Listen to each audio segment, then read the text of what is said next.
Hello guys, welcome to my channel Desi Rang Alana संग। तो guys, आज की हमारी कहानी है श्री हनुमान जी के ऊपर।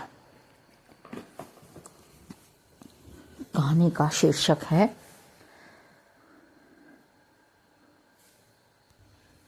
पाताल विजय, जब हनुमान जी ने यमराज के द्वारा श्री राम को वापस लाया था। क्या आप जानते हैं कि रामायण के युद्ध के दौरान एक रात ऐसी भी आई थी जब स्वयं काल के देवता भी थर थर कांपने लगे थे। एक ऐसी रात जब भगवान श्री राम और लक्ष्मण अचानक गायब हो गए। विभीषण जैसा ज्ञानी भी घबरा गया और हनुमान जी की आंखों में अंगारे उतर आए। आखिर कौन था वो मायावी जिसने हनुमान जी भी अभेद पूछ के किले को भी भेद दिया, और क्यों हनुमान जी को पाताल लोक में अपने ही पुत्र से युद्ध करना पड़ा। आज की कहानी साधारण नहीं है। यह गाथा है अहिरावण वध और हनुमान जी के सबसे शक्तिशाली पंचमुखी अवतार की। अंत तक बने रहिए, क्योंकि आज आप जानेंगे कि हनुमान जी ने मौत के मुंह से श्री राम को कैसे वापस लाया था। विभीषण की चेतावनी। युद्ध में रावण की हार निश्चित दिख रही थी। मेघनाद और कुंभकर्ण जैसे योद्धा मिट्टी में मिल चुके थे। तब रावण ने अपने पाताल लोक के भाई अहिरावण को संदेश भेजा। अहिरावण साधारण राक्षस नहीं था, वह कामाख्या देवी का परम भक्त और तंत्र विद्या का सम्राट था। जब विभीषण को यह पता चला तो उन्होंने श्री राम को सचेत किया, प्रभु, आज की रात कयामत की रात है। अहिरावण रूप बदलने में इतना माहिर है कि वह हवा का झोंका बनकर भी अंदर आ सकता है। हनुमान जी ने तुरंत अपनी पूंछ को बढ़ाना शुरू कर दिया और एक विशाल कपिदुर्ग पूंछ का किला बना दिया, जिसके अंदर पूरी वानर सेना और श्री राम सुरक्षित थे। हनुमान जी स्वयं द्वार पर पहरा देते रहे।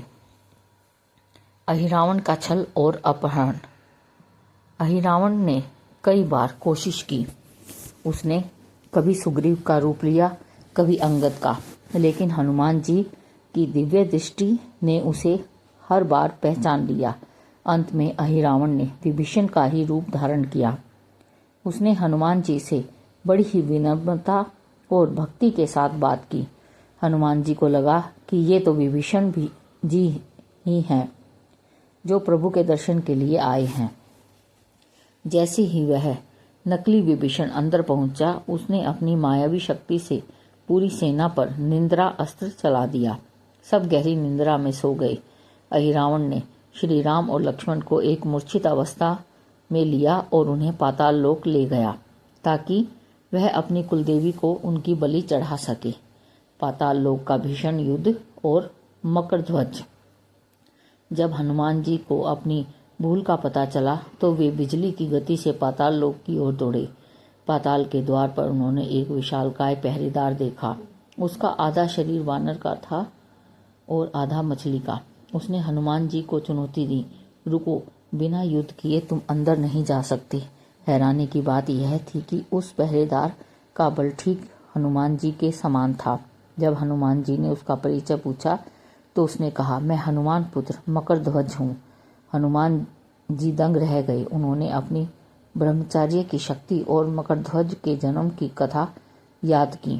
कर्तव्य की खातिर पिता और पुत्र के बीच भयंकर युद्ध हुआ। अंत में हनुमान जी ने उसे परास्त किया और पाताल के भीतर प्रवेश किया। पंचमुखी अवतार का रहस्य। अहिरावण के मंदिर में बलि की तैयारी पूरी हो चुकी थी। हनुमान जी ने सूक्ष्म रूप धारण किया और मंदिर में प्रवेश किया। वहां उन्होंने देखा कि 5 अलग अलग दिशाओं में 5 दीपक जल रहे हैं। अहिरावण को वरदान था कि जब तक ये 5 दीपक एक साथ नहीं बुझेंगे, उसे कोई नहीं मार पाएगा।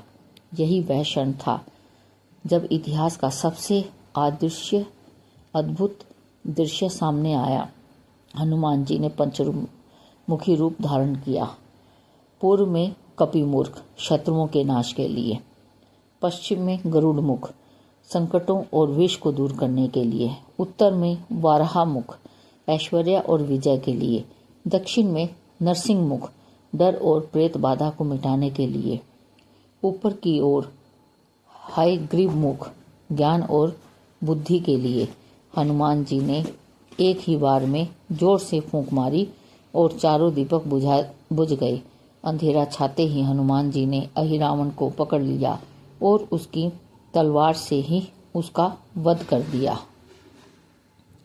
भक्तों, यह कहानी हमें सिखाती है कि जब भक्ति और बुद्धि एक साथ मिल जाएं, तो असंभव को भी संभव बनाया जा सकता है। हनुमान जी ने केवल अपने प्रभु की रक्षा के लिए ही नहीं, बल्कि अहिरावण के अहंकार को भी मिट्टी में मिला दिया। अगर आपको बजरंगबली का यह पराक्रम पसंद आया तो कमेंट्स में जय बजरंगबली लिखना ना भूलें और चैनल को अभी सब्सक्राइब करें ताकि आप ऐसी ही दिव्य गाथाएं और सुन सकें। Thank you guys. जय बजरंगबली।